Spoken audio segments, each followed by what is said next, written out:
आप देख रहे हैं वाहिद दुलार न्यूज़। मैं हूं अहमद हबीब दुलार। आज हमारे साथ शहर मालेगांव के एक नामवर फैमिली नादिर फैमिली से सियासी शख्सियत जिन्होंने इससे पहले भी पार्लियामेंट चुनाव के लिए उम्मीदवारी की थी और इस वक्त धुलिया मालेगांव से 2024 पार्लियामेंट चुनाव में उम्मीदवारी कर चुके हैं, जिन्हें 763 वोटें हासिल हुई थी।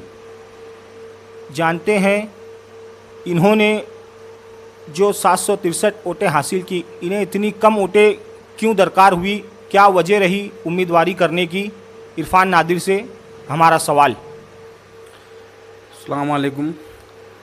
शोभाताई बछौ की हुसैन जवान कंपाउंड में जब पहली मर्तबा मालेगांव आमद हुई तो वहाँ पर मेरा भी बुलाना हुआ और वहाँ पर मैंने यूसुफ नेशनल बाले मुकारम साहब को कहा कि इस साल मैं इलेक्शन नहीं लड़ूंगा इनकी जीत के लिए।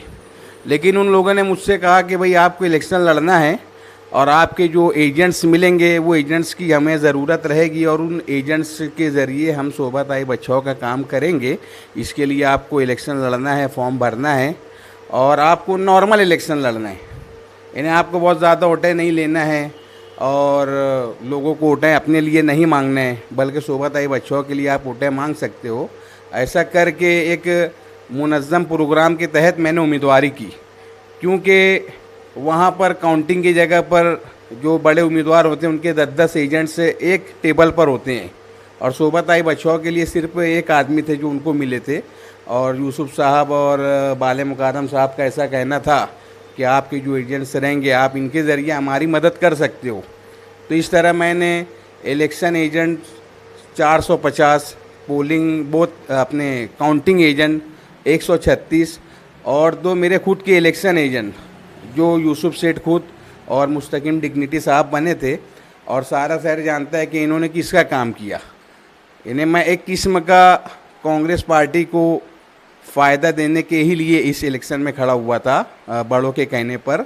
और इसके लिए थोड़ा कुछ लोगों को गलत फहमी भी हो गई। मैं उन लोगों से चाहूँगा कि वो अपनी गलत फहमियाँ दूर कर ले, क्योंकि मेरा इस इलेक्शन में खड़ा रहने का कोई भी इरादा नहीं था। लेकिन मुझे इस इलेक्शन में खड़ा किया गया कि भाई आपको अलग ढंग से हमारी हेल्प करना है, मदद करना है। जिस तरह मौलाना सज्जाद नुमानी ने पूरे हिंदुस्तान के मुसलमानों को कहा कि आप कम से कम 80% वोटिंग कीजिए, इसी तरह मालेगांव में भी उनकी एक तंजीम है, उनके कुछ बच्चे मेरे पास आए। उन्होंने कहा कि भाई हमारी वोटर लिस्ट तक पूरी रसाई, मुकम्मल रसाई नहीं हो रही है और हमें वोटर लिस्ट चाहिए। तो मैंने उनसे कहा कि आप मुकामी लीडरों से ले लीजिए। तो उन्होंने कहा कि भाई हर लीडर एक पार्ट दे रहे हैं, हमें मुकम्मल चाहिए। तो मैंने मेरे नाम पर कलेक्टर साहब को अरीज़ा करा और अरीज़ा करने के बाद कलेक्टर साहब ने डीवीडी की शक्ल में मुझे पूरे मतदार संघ की 19,88,000 वोटरों की जो यादी है, जो डीवीडी की शक्ल में सिर्फ़ और सिर्फ उम्मीदवार को मिलती है, मैंने वो लाकर मौलाना सज्जाद नुमानी की तंजीम को दिया। उन बच्चों ने उसका प्रिंट आउट निकाल कर काफ़ी उसका वाटअप किया और उन बच्चों की भी बड़ी मेहनत थी मौलाना सज्जाद नुमानी की तंजीम की कि उन्होंने इतनी अच्छी वोटिंग मालेगांव में करवाए। और इसमें कहीं ना कहीं इन्हें अल्लाह के फजल से मेरा भी हाथ उसमें लगा हुआ है। तो लोग ये गलत फहमी दूर कर लेवे कि मैंने कांग्रेस को नुकसान पहुंचाने के लिए खड़ा हुआ, बल्कि बड़ों के कहने पर, दानिश्वरों के कहने पर मैंने खड़ा होकर अलग ढंग से कांग्रेस की मदद की। जिस तरह इन्होंने कुछ बातें कही पार्लियामेंट धुलिया मालेगांव चुनाव को लेकर और उनकी उम्मीदवारी शोभाताई से कुछ बातें, जो भी मामला जाहिर किए, लेकिन अब इनकी शिकस्त हुई, शोभाताई बछौ चुनकर आई। तो क्या शोभाताई बछौ से कामों की उम्मीद को लेकर क्या कहना चाहेंगे इरफान नादिर, जो एक्टिव रहते हैं हर वक्त सियासत में, जानते हैं क्या मशवरा, क्या राय है इरफान नादिर की। जिस तरह डायमंड लॉन में शोभाताई बछौ साहब के साहबा के जो शौहर ने कहा था कि मालेगांव वालों ने बता दिया कि बगैर पैसे के भी इलेक्शन लड़ के जीता जा सकता है, तो मालेगांव के लोगों ने जब ये बताया कि बगैर पैसे के इलेक्शन लड़ा जा सकता है, हमसे उन्होंने किसी भी बंदे ने कोई पैसों का डिमांड नहीं किया और इन्हें बहुत ज़्यादा खुश थे वो लोग। तो उन्होंने खुद कहा है कि भाई अब मालेगांव की आवाम एमपी का फ़ंड भी देखेगी।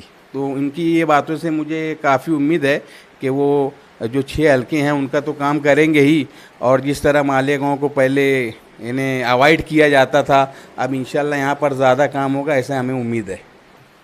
शिक्षक आमदार चुनाव की उम्मीदवारी इरफान नादिर करने जा रहे हैं, जिसमें कितने बड़े रकबे आते हैं, ज़िला कलेक्टर कितने होते हैं और कितने एमएलएस का एरिया है, जानते हैं इरफान नादिर से एक बड़ा सवाल। शिक्षक आमदार में मेरी खड़े रहने की वजह ये हुई कि जो एमपी इलेक्शन में पूरे शहर को गलत फहमियाँ हुई, क्योंकि वो मुसलमान ब मुकाबला एंटी मुस्लिम ऐसा पूरे मुल्क में इलेक्शन लड़ा गया। तो मैं मेरी उस सभी को दुरुस्त करने के लिए इस इलेक्शन में खड़ा हुआ हूँ कि भाई मैं तो अक्सर इलेक्शन में खड़ा रहता हूँ, मेरा ये 5वां 6वां इलेक्शन होगा बड़ा, और इसमें मुझे काफ़ी तजुर्बात हासिल होते हैं, बड़े लीडरों तक रसाई होती है, कलेक्टर और कमिश्नर के बाजू में बैठ के बातचीत करना होता है। तो मैं सीखने के लिए अक्सर बड़े इलेक्शन में खड़ा होता हूँ।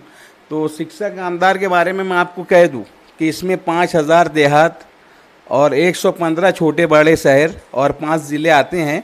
इसमें 6 एमपी का इलाका होता है, 5 ज़िला कलेक्टर का इलाका होता है और 29 एमएलएस का इलाका होता है। इसमें इन्हें अपना एगतपुरी से लेकर शेंदुआ से पहले तक, और इधर अक्कल कुआं से लेकर सापुतारा से पहले तक, और इस तरफ अहमदनगर के आगे पूना से पहले तक, और इस तरफ जलगांव के आगे नागपुर से पहले तक का एरिया इसमें होता है। काफ़ी बड़ा हल्का होता है, इस इलेक्शन को बहुत ज़्यादा बड़ा माना जाता है और इसके फ़ंड से भी काफ़ी होते हैं।